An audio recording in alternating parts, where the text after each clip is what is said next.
अस्सलाम वालेकुम दोस्तों। उम्मीद है कि आप लोग ठीक हैं। ख़ुद ठीक नहीं हूँ लेकिन उम्मीद करता हूँ कि आप ठीक हैं। बुखार जो है ना वो इंसान को वाकई एक दफ़ा ना हिला के रख देता है, पर अल्हम्दुलिल्लाह अब गेटिंग मच बेटर। हर गुजरते दिन के साथ बेहतर है। मुँह में छाले बन गए हैं। ਤੁਹਾਡੀਆਂ दुआवां जड़ियाँ ने ना आज भी एक दोस्त ने फ़ोन किया तो सबसे पहले यही कहा कि दवाई खा रहे हो। मैं क्या नहीं दसना कि खा रहा, तू अगों को नवी दवा दस देनी है। इस वास्ते पहले लिफाफे जोड़े ना देखो भरे पे ने लिफाफे दुआवां नाल, इस वास्ते मजीद दुआवां नहीं चाहिए। बट एनी हाउ जी, हमारी दुआएं आपके साथ हैं। अल्लाह आपको अपने हिफ्ज़-ओ-मान में रखे, खुश रखे, आबाद रखे। बहुत पहले कह दिया था, याद आप लोगों को याद होगा कि ये मज़ाहर नकवी फंसेगा। फिर वो फंसा और 7-8 दिन पहले ही बताया था कि ये इस्तीफ़ा भी देगा और भागेगा भी। फिर उसने इस्तीफ़ा भी दिया और फिर वो भागा भी। अच्छा, इस्तीफ़ा मराआत और पेंशन बचाने के लिए दिया है। अगर सुप्रीम जुडिशल कौंसिल से फ़ारग होता तो मराआत भी ना मिलती और जो पेंशन थी वो जो हर महीने थब्बू मिलने थे ना, उससे भी जाता। अब दादा करें कि मतलब कितना कुछ कमाया है जो मतलब कि दिहाड़ियाँ लगाई हैं, लेकिन उसके बावजूद जो है ना वो वहाँ सर वो जो ऊपर से मिलना था ना माल हर महीने, जो मरात, वो किसी सूरत नहीं छोड़नी थी। इसीलिए मज़ाहर नकवी ने अपनी करप्शन का दफा किए बगैर ही इस्तीफ़ा दिया था, लेकिन सुप्रीम जुडिशल कौंसिल ने फैसला किया था कि कार्रवाई जारी रखी जाएगी। इस वक्त सुप्रीम कोर्ट ने फैसला दिया था कि इस्तीफ़ा देने के बावजूद जज के खिलाफ सुप्रीम जुडिशल कौंसिल में कार्रवाई जारी रहेगी। अगर रेफरेंस फाइल हो जाए और जज इस्तीफ़ा दे तो तब कार्रवाई जारी रहती है। जो कार्रवाई जारी रही और फैसला महफूज हुआ, जो कि सुना दिया गया। मज़ाहर नकवी को मिसकंडक्ट करने का मरतकब करार दे दिया गया था। और ये मेरे ख्याल में ज़ाहिर है, क्योंकि रेफरेंस जब फाइल हुआ और इस्तीफ़ा वो दे भी दे, लेकिन फ़ैसला तो आना है ना। ये थोड़ा है कि अगर आपने यहाँ पे इस्तीफ़ा दे दिया और उधर से आपको कहा जी कि जाएँ, आप फ्री हैं, बस ठीक है, इस्तीफ़ा दे दिया, तो ऐसा नहीं हुआ। मज़ाहर नकवी पहला जज जो मिसकंडक्ट का मरतकब पाया है और मिसकंडक्ट पर फारग करने का कहा गया है। सुप्रीम जुडिशल कौंसिल ने मज़ाहर नकवी को बरतरफ करने की सिफारिश करते हुए अपनी राय की मंजूरी के लिए सदर मुमलकत को भिजवा दी है। कहा गया है कि मज़ाहर नकवी को करप्ट प्रैक्टिस पर ओहदे से हटाया जाए, यानी नकवी का इस्तीफ़ा कालदम करार दिया जाएगा कि तू को इस्तीफ़ा दिता ही कोनी, तू नौकरी ते में, तो फिर तेनू फारग किया जाए। अब बाकायदा फारग किया जाएगा। अब ये काम अगर अलवी नहीं करेगा तो अलवी का आज वान सदर में आखिरी दिन है, यानी 10 मार्च को नए सदर आसफ अली जरदारी ओहदा संभाल कर ये काम मेरे ख्याल में सबसे पहले उन्हीं के हाथों होगा। और अगर अलवी कर जाएगा तो ये नेकी का काम अपने हाथों कर जाएगा तो उसके खाते में पड़ जाएगी, वरना आसफ अली जरदारी तो ये पहला काम करके ये नेकी अपने खाते में डालेगा ही डालेगा। सुप्रीम कोर्ट के एलामिया के मुताबिक कौंसिल ने मज़ाहर नकवी के खिलाफ 9 शिकायत का जायज़ा लिया। इन शिकायत का जायज़ा आइन की आर्टिकल 206 की शिक 6 के तहत लिया गया और मज़ाहर नकवी इन शिकायत पर मिसकंडक्ट में मरतकब पाए गए। यही नहीं, कौंसिल ने बलोचिस्तान हाई कोर्ट के एक जज के खिलाफ शिकायत पर जज को नोटिस जारी किया। नोटिस का जवाब जमा कराने के लिए 14 दिन का वक्त दिया और यानी एहतसाब जारी रहेगा, जारी रहेगा। रमज़ान आएगा, शैतान भागेगा। मज़ाहर नकवी के साथ आगे क्या होगा, बहुत अहम सवाल है। सुप्रीम कोर्ट ने अपना काम पूरा कर दिया, बाकी काम अब हुकूमत का है। अब हुकूमत को ये काम करना चाहिए और किसी सूरत में इसको माफ़ी नहीं मिलनी चाहिए। वफाकी हुकूमत की सवाबदार है कि वो इस रेफरेंस की बुनियाद पर नैब में आमदन से ज़ायद असासाजात की तहकीकात के लिए रेफरेंस दायर करे। वफाकी हुकूमत को हर सूरत में मज़ाहर नकवी के ख़िलाफ़ रेफरेंस नैब को भेजना चाहिए। बाकायदा तहकीकात होनी चाहिए। अगली बारी इजाज़ुल हसन की लग रही है। चंद दिन पहले सुप्रीम कोर्ट कह चुकी थी कि रिटायर्ड जज का मामला भी कौंसिल देख सकती है। इजाज़ुल हसन के ख़िलाफ़ रेफरेंस आने वाला था, वो इस डर से इस्तीफ़ा दे दिया कि अब कौंसिल को चाहिए कि इजाज़ुल हसन का भी एहतसाब करे और कटहरे में लाकर खड़ा करे। होना चाहिए जी एहतसाब। ये जो इस्तीफ़ा दे के भागे हैं ना कोई तो गड़बड़ है ना, ऐसे थोड़ी भाग गए हैं। पता तो उनको नज़र आ रहा है। मियाँ साहब भी अपनी तकरीरों में कहते थे कि कुछ ना कुछ तो दाल में काला है। तो इजाज़ुल हसन साहब जो है ना, इनको भी थोड़ा सा मेरा ख्याल है कि लेना चाहिए। कुछ इतलात हैं हमारे पास, हुकूमती अदालती इस्लाह पत्र संजीदा हैं, क्योंकि इस वक्त हुकूमत के पास 2/3 अक्सरियत मौजूद है, वो किसी भी किस्म की कानून साजी कर सकती है। अभी तो ये इतलात भी हैं कि काजी फ़ाइज़ ईसा को अभी तोसी मिल सकती है। बराह रास्त उन्हें तो नहीं, लेकिन चीफ जस्टिस के ओहदे पर मज़ीद 3 साल की गुंजाइश भी रखी जा सकती है। अच्छा, ये इतला है, हो सकता है, और अगर ऐसा हो गया तो फिर समझे ये पाकिस्तान की बेहतरी के लिए एक बहुत बड़ा कदम होगा। हमने माजी में कुछ ऐसी भी तो एक्सटेंशन दी हैं ना, या हमसे ज़बरदस्ती एक्सटेंशन ली गई है ना। अब जो ज़बरदस्ती एक्सटेंशन ली गई हैं इसमें मैं जिक्र करूँगा परवेज़ मुशर्रफ का, इसमें जिक्र करूँगा मैं ज़ियाउल हक साहब का, और उससे पीछे जाएंगे तो फिर वो याया से लेकर अयूब खान से लेकर ये सारी जो है ना वो एक्सटेंशन ली गई हैं ना, तो उससे मुल्क तबाही हुआ है ना। तो अब ये एक्सटेंशन देने से हमारे भले हो रहे हैं और हम इस बेहतरी की तरफ जा रहे हैं, तो क्या हर्ज है, एक्सटेंशन दे देनी चाहिए, कोई कानून बना लेना चाहिए जिस कानून के तहत कम से कम ये देखें। कल भी हम लोग मैं आज एक पुलिस स्टेशन में गया तो पुलिस ने सारे का सारा जो ऑफिसर्स ने मतलब कि जो मुद्दा है वो अदालतों ने कहा जी अदालतें काम करने देती नहीं हैं। हम टोपियाँ नीचे खड़ी करके अदालतों के बाहर पेशियाँ ही भुगते रहते हैं कि हमने फ़लाँ किया, हमने वो किया, हमने वो किया। अगर हमें काम नहीं करने देना तो हम क्या कर सकेंगे।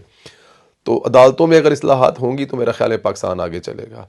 इसके अलावा कोई ऑप्शन नहीं है, कोई हल नहीं है कि पाकिस्तान जो है वो आगे जा सकता है। वो मेरे ख्याल में ये हो भी जाना चाहिए। मुझे उन्होंने बांग्लादेश की मिसाल दी, यहाँ पर जो मैंने अपने पिछले व्लॉग में एक बच्ची वाला केस आपसे डिस्कस किया, जो हमारे मुलाजम है उनकी बच्ची यहाँ पर जो उसके साथ हुआ है, मैं हैरान परेशान हूँ जो कि इस जदीद दौर में किस तरह से गेमें डाली जा रही हैं।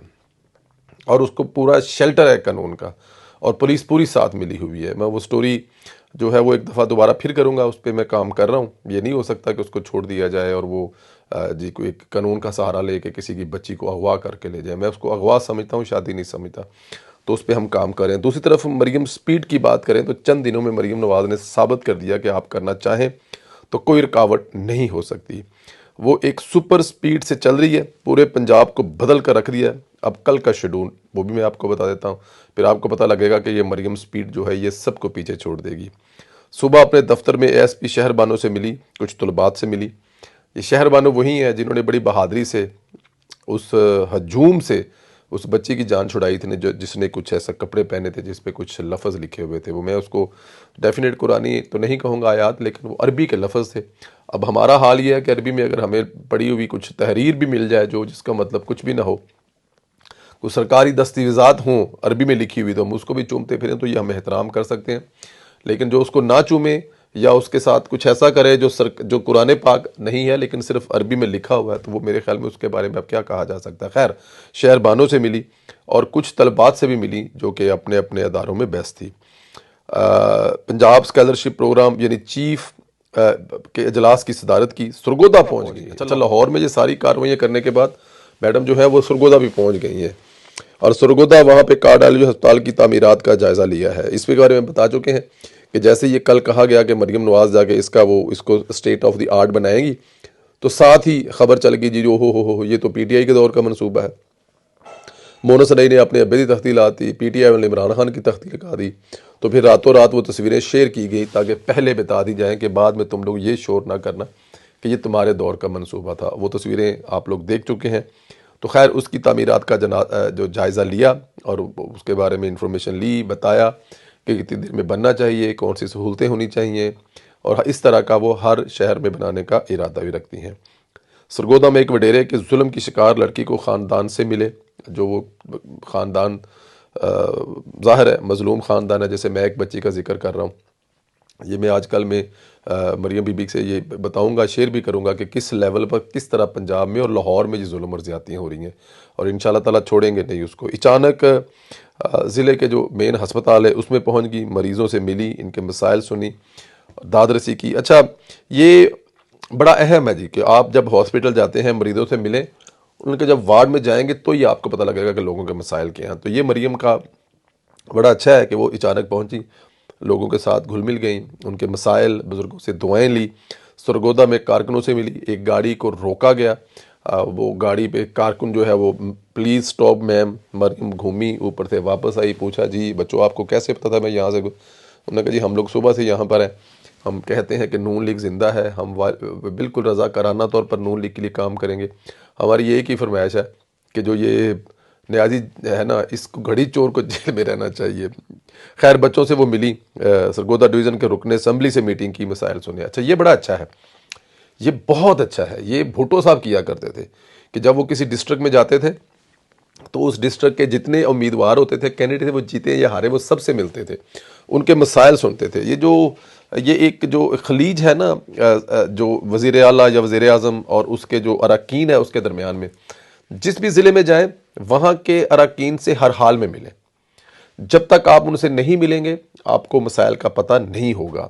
डीसी एसी ये आपके साथ आपके लिए काम कर रहे हैं, ये आपको बताएंगे अच्छी बुरी जो, लेकिन जो आपको आपका कैंडिडेट बताएगा कि इस इलाके के मसले मसाइल क्या हैं, कोई नहीं बता। तो मेरा सबसे फेवरेट काम ये जो इलेक्शन लड़ने वाले लोग हैं, मरीम नवाज़ का, इनसे मिलना।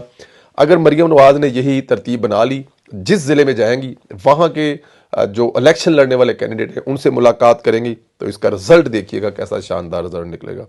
कबीना का इजलास और सफाई सुथराई का भी जो उन्होंने वो वहाँ पर लिया सरगोदा में, जो डीसी हैं वो बड़ा अच्छा काम कर रही हैं। एक हमने ट्वीट की थी, उस ट्वीट के बदले में वो चौधरी सफदर गुज्जर साहब हमारे दोस्त हैं, वो अब उन्होंने पहले दिन ट्वीट कर दी तो उनका वो पूरा मोहल्ला साफ होया, दूसरे दिन ट्वीट कर दी तो उसको कर दिया तो उनका स्कूल। अब उन्होंने एक और भेज दिया, ये मैं क्या जी मेरी ट्विटर ने मैंने अंदर करा दिया, ਤੁਹਾਡੀ मेहरबानी। बट चलो अच्छी बात है, अगर हमारी ट्वीट से रीट्वीट करने के, उसको हाईलाइट करने से लोगों के मसाइल हल हो रहे हैं तो मैं तो हाज़िर हूँ। जो मुझे भेजेंगे कि हमारे इलाके के ये मसाइल है, आप उसको ट्वीट करें और उस ट्वीट को लेकर अगर गवर्नमेंट को एक्शन लेती है तो ये मेरे लिए भी एजाज़ की बात है, खुशी की बात है, स्वाब की काम है कि मैं किसी के आ रहा हूँ और ये मैं करता रहूँगा। और इंशाल्लाह ताला आने वाले चंद दिनों में मज़ीद कुछ एक्टिविटीज़ होंगी, वो अभी आपसे शेयर करेंगे। फ़िलहाल आपके साथ इधर पाकिस्तान ही है, जाने का टाइम अभी नहीं हुआ। इंशाल्लाह ताला आपको मज़ीद इस पर अपडेट करेंगे। अपना बहुत ज़्यादा ख्याल रखें, दुआएं करें, मेरे लिए भी दुआ करें। मुझे सुबह 10 बजे किसी जगह पे नाश्ते पे जाना है और सुबह इंशाल्लाह आप लोगों से फिर मुलाकात होगी। अल्लाह ताला की ज़ात आप लोगों को अपने हिफ्ज़ व अमान में रखे। हमारी दुआएं आपके साथ हैं। ज़्यादा से ज़्यादा व्हाट्सएप ग्रुपों में शेयर किया करें। कभी कभी यूट्यूब बड़ा ढीला पड़ जाता है और हमारे प्रोड्यूसर साहब बड़े परेशान हो जाते हैं, तो इसलिए व्हाट्सएप ग्रुपों में शेयर किया करें ताकि ज़्यादा से ज़्यादा लोग इसको देखें। सब्सक्राइब करें, बेल आइकन को प्रेस करना मत भूलें और कमेंट्स करके बताएं कि मरीम नवाज़ की आज तक की कारकर्दगी के